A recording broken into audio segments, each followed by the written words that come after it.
Constable, lady constable মাঠের জন্য আর কয়েকটি দিন বাকি রয়েছে।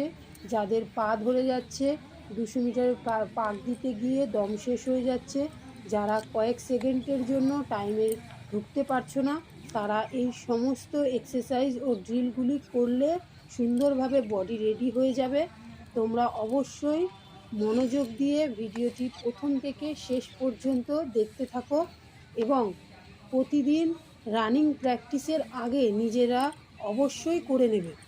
বিশেষ করে যাদের 200 মিটার রাউন্ডে দৌড়াতে অসুবিধা হয়, তোমরা এই এক্সারসাইজের পরে আমি যেভাবে বেন্ডের সাইড দিয়েছি, তোমরাও 100 মিটার করে 8 থেকে 10টা স্ট্রাইড করে নেবে এবং সবশেষে স্ট্রেচিংগুলি অবশ্যই করে নেবে, এতে চোট হবে না। স্ট্রেচিং রিলেটেড ভিডিও আমার চ্যানেলে দেওয়া আছে, তোমরা দেখে নিতে পারো। আর যদি কারো কোনো সমস্যা থাকে কমেন্ট করে জানিও এবং এই ধরনের ভিডিও পেতে চ্যানেলটি অবশ্যই সাবস্ক্রাইব করে রাখো।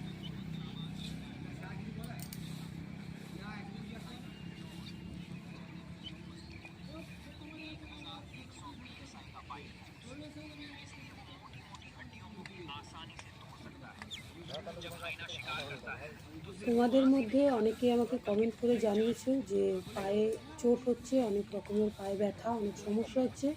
তাদেরকে আমি বলবো যে অবশ্যই প্র্যাকটিসের সময় ভালো শু ইউজ করতে, তারপরে মাঠে গিয়ে খালি পায়ে করলেও অসুবিধা নেই, কিন্তু প্র্যাকটিসের টাইমটায় অবশ্যই ভালো শু ইউজ করবে। এবং যাদের টাইমটা একটু বেশি লাগছে তাদের জন্য বলবো যে একটু বেশি টাইম ধরে একটু কন্টিনিউয়াস করতে এবং সাঁতার কাটতে পারো, তাহলে এই কদিনে ভালো ইমপ্রুভমেন্ট হবে।